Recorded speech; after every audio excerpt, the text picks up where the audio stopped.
relationships, I think I think I have for much of my life. And I say that because I look at my actions. So what I might say is different to how I think I've behaved over the last, 10, 15 years. We see them as kind of an afterthought to everything else in many regards. So the amount of effort I put into my businesses and to the podcast and to every little detail, the creativity, the thought, the brainstorming, all of that, relationships, we kind of all just think they just happen. And if it doesn't happen perfectly, then it's broken and I need to find a new one. Yeah, that's a terrible way to think. I mean, and everybody knows it. If you give the best of yourself at work, if you bring the leftovers home, if when you come home you say, I've given everything I had, now I'm just putting my feet on the table, I just need to chill, I don't want to make any effort, slowly your relationship degrades, period. And then there's all kinds of ways it ends. None of them are particularly joyful. And basically, if people were able to put a little bit of creativity, attention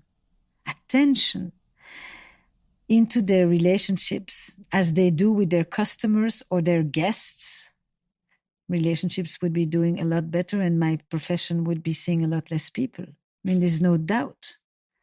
And why are people so lazy, so complacent, so unimaginative with their relationships at home? I mean, I see so many people when like here, you're not taking out your phone. You're looking at me, you're paying attention on occasion, you look for your questions and where we go. But basically, you're with me. But at home, if you do this or this... Looking at my phone. And then when the person tells you something really important, you go, and you're kind of there but not present. And that's the beginning of a kind of modern loneliness, actually, is that this idea that you can share something really important to someone who is half there. And I think that that's what's happening with a lot of younger people these days, is that they experience a lot of half-there-ness. And that begins to cultivate a real sense of loneliness that is to do not with I'm physically alone, that has to do with, do I matter? Who hears me? Who cares? Who pays attention? Who notices? So I sometimes the advice is very banal, it's to tell people, put your freaking phone down. Take an hour and put your phone down. But I'm busy. Huh? But I'm busy. Well, you will be busy and there won't be a relationship. Sooner or later, there won't be a relationship. It's not difficult. You can wait for the kids to grow up if there are kids involved, things like that. But in the end, there isn't. Just because someone was on their phone? Well, it's not just on the phone. It's on the phone means I am continuously saying something is more important than you. We come last. We're a cactus. We don't need to be watered. We can survive in a desert. It's called... There's a term I've been using for this that is, I borrow from something else. It's called ambiguous loss. Have you ever heard of this term? Ambiguous loss? Yeah. No. Ambiguous loss is a term that was developed by a colleague, Pauline Boss, a wonderful psychologist, when she talked about what happens when you have a parent, for example, that has Alzheimer. They are physically present, but they are psychologically gone. They're emotionally absent. And you can't really mourn them because they're still physically there, but you're caught in this in-between, in this ambiguous loss. On the other side, you can have somebody who is deployed, hostage, miscarriage. They are emotionally very present, but they are physically absent. In both cases, it's an ambiguous loss. You can't, are they still there or are they gone? Who knows? When we live with this phone thing, when we are, because you've been at work, you've been at the computer, you come home, you think, I'm so happy to finally let go of the computer, you turn on the TV, and then you turn on the phone at the same time. You're watching here, you're watching there, and there's a person next to you. And most likely, they often do the same thing in the end too. And gradually, there is less and less of a thread of conversation, of connection, of joy, of sex, of intimacy, all of what that becomes ambiguous loss.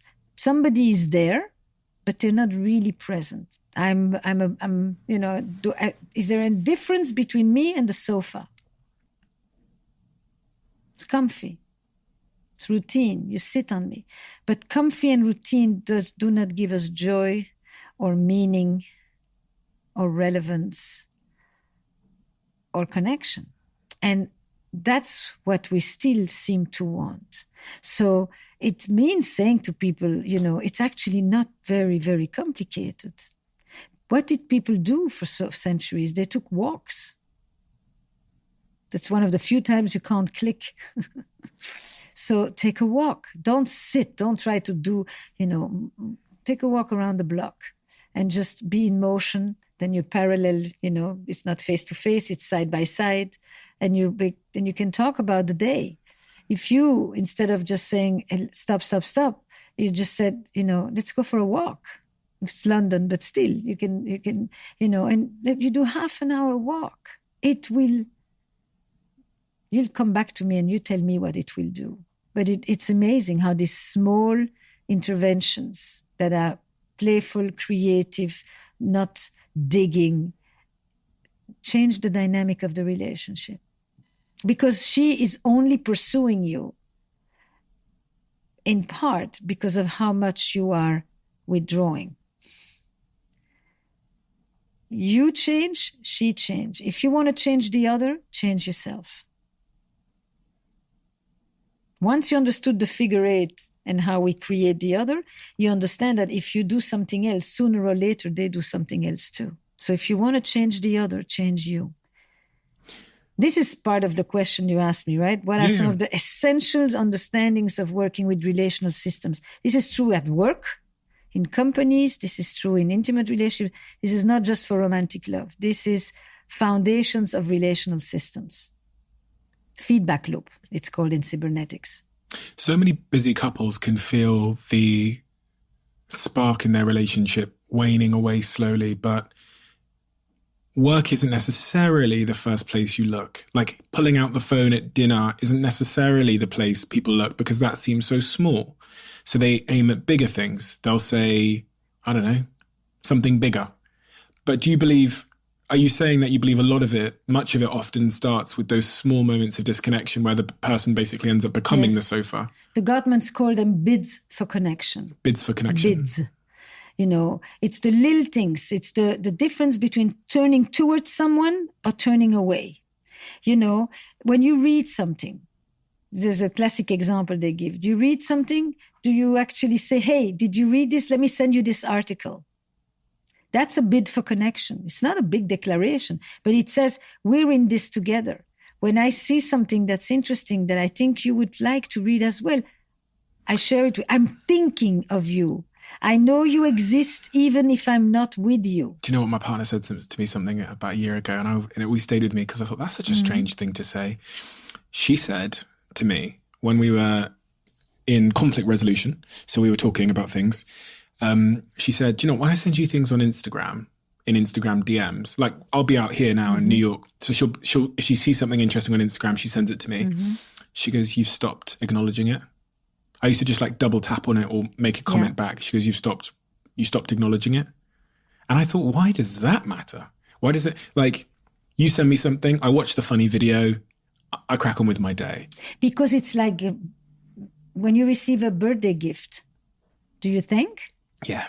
When you buy a birthday gift, is it important to give it? Yeah. Okay, that's the reason. I mean,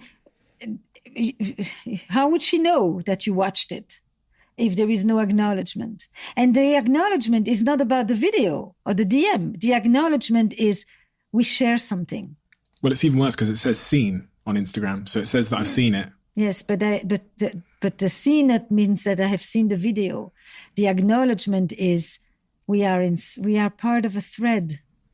We're connected. She's absolutely right. So in that sense, when people lose the spark, it is a lot of these small details that people say so much in the beginning. All the positive stuff that people ooze, and it's actually only more important with time. rather than less important with time. The death of a relationship is when people take each other for granted. And when you stop acknowledging those things, it is part of the mechanisms of taking for granted.